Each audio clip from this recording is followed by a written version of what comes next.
कल राजेंद्र सिंह राठौड़ नामांकन रैली में बोल रहे थे कि मैं अपनी बेटे की सौगंध खाता हूँ, मैंने कुछ गलत नहीं किया। और राम सिंह जी की धर्मपत्नी तो मुझे लक्ष्मण, मुझे देवर मानती है। कौन क्या मानता है वो समय गया, वो समय गया।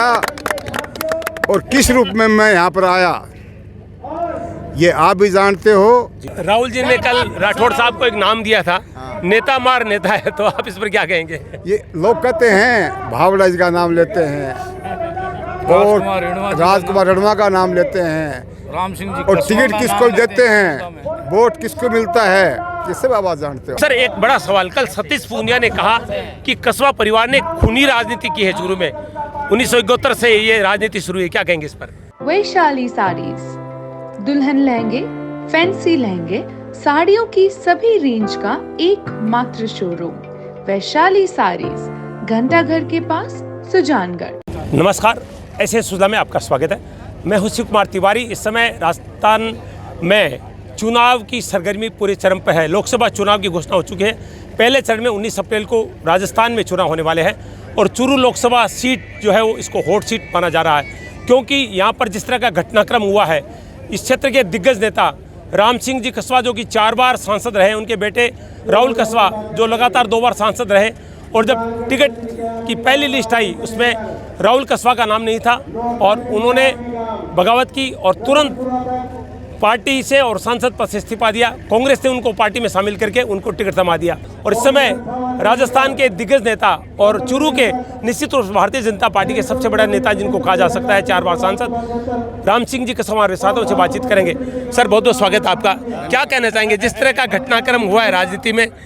आपसे बेहतर और कोई नहीं बता सकता है, क्योंकि 35 साल से जिस पार्टी में आप बड़ा कार्य कर रहे थे, 4 बार सांसद बेटे भी रहे, उसके बाद ऐसा क्या हुआ कि पार्टी को छोड़ना पड़ा? इतना ही कहना चाहूँगा, जो हमारे टिकट के मामले में घटना चक्कर हुआ जी, उसका आम आदमी को आक्रोश है जी, और उसी आक्रोश की वजह से आज आप एक शानदार फसल का टाइम है, लोग कटाई में लगे हुए हैं, उसके बाद भी काफ़ी तादाद में लोग यहाँ आ रहे हैं। मैं यहाँ की जनता को, मेरे क्षेत्र के लोगों को धन्यवाद देना चाहूँगा कि उन्होंने हमारे मान सम्मान की रक्षा करने के लिए हमारा आत्मबल बढ़ाया है, हमारा सम्मान बढ़ाया है। सर आम आदमी तो आक्रोश है, लेकिन ज़्यादा आक्रोश आप में नजर आ रहा है जिस तरह से हुआ है, क्योंकि इतने वर्षों तक जिस पार्टी में आप रहे उसको ऐसे छोड़ना कोई मामूली बात तो नहीं, कुछ ना कुछ तो ऐसा हुआ है। ये लंबी कहानी है, कुछ स्टेज पे बताऊंगा, कुछ तो जी कुछ फिर बताऊंगा मैं जी। हम साथी रहे हुए हैं हाँ, और मैं हमेशा ही कहता हूँ कि जिसका शीशे का घर है ना, उसको पत्थर नहीं मारना दूसरों के चाहिए। घरों में पत्थर नहीं मारा करते। हाँ, अगर कोई जांच करेगा, पब्लिक जानती है जी, कौन क्या है, किसने क्या किया, सब जानते हैं लोग। और उसी ज्यादती अन्याय समझ लो और पार्टी को भ्रमित करके जो कार्य हुआ ना, इसे आम आदमी आक्रोशित है। कल राजेंद्र सिंह राठौड़ नामांकन रैली में बोल रहे थे कि मैं अपनी बेटे की सौगंध खाता हूँ, मैंने कुछ गलत नहीं किया। राम सिंह जी की धर्मपत्नी तो मुझे लक्ष्मण, मुझे देवर मानती है। कौन क्या मानता है वो समय गया, वो समय गया। और किस रूप में मैं यहाँ पर आया ये आप भी जानते हो। जी जी, सम्मान्य भैरव सिंह जी शेखावत, हरिशंकर जी भावड़ा, जी, ललित जी चतुर्वेदी, जी, पावर मिनिस्टर कोटा के तत्कालीन MP और भावर जी हवा महल, सब आदि बड़े बड़े नेताओं ने मेरा मान सम्मान करे, मुझे बुलाया और बीजेपी का टिकट दिया। उस समय राजेंद्र जी राठौड़ MLA ज़रूर थे, लेकिन वो विधानसभा बीजेपी में नहीं थे। जी।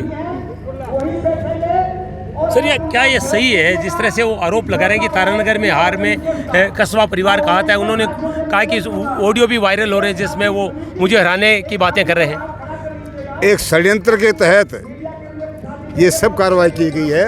मैं 17 जुलाई को आपको ध्यान होगा, सम्मान्य मनोहर सिंह जी का देहांत हो गया था, उसके दाह संस्कार में गया था जी, और उसके आने के 7 महीने तक मैं बेड पर रहा हूँ। मैं तारनगर का एक घर नहीं देखा, 20-25 दिन से मैं घूम रहा हूँ, मैंने वो सड़क देखी है। झूठे बेबुनियाद आरोप लगाना बहुत बुरी बात है। एक जाति विशेष को छोड़ करके तारानगर का हर जाति, हर वर्ग का वोट लोगों ने कांग्रेस को दिया है, हर वर्ग का, हर जाति का।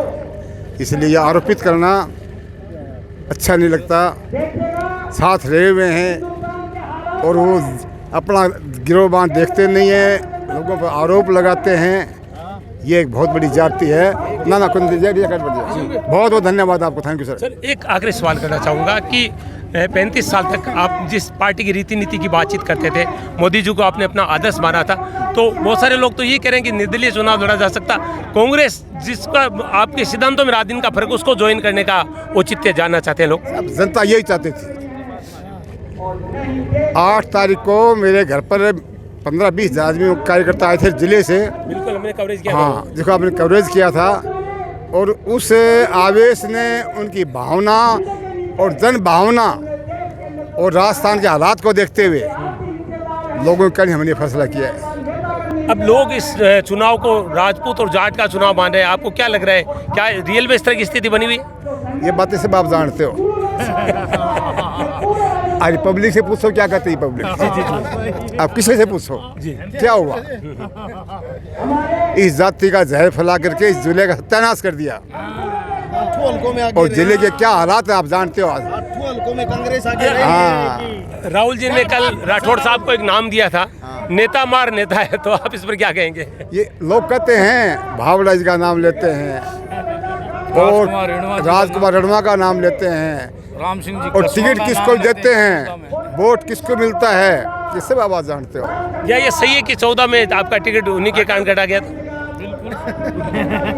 वो छोड़ो, इन बातों को छोड़ो आप। मैं तो एक ही बात कह रहा हूँ, जब मेरे पर संकट आया है 1990 में मुझे जनता दल का टिकट दिया गया था, टिकट जारी कर दिया था। राजनीतिक हालात ने हमारे लोग को राजनीतिक कारण वो टिकट काट दिया गया।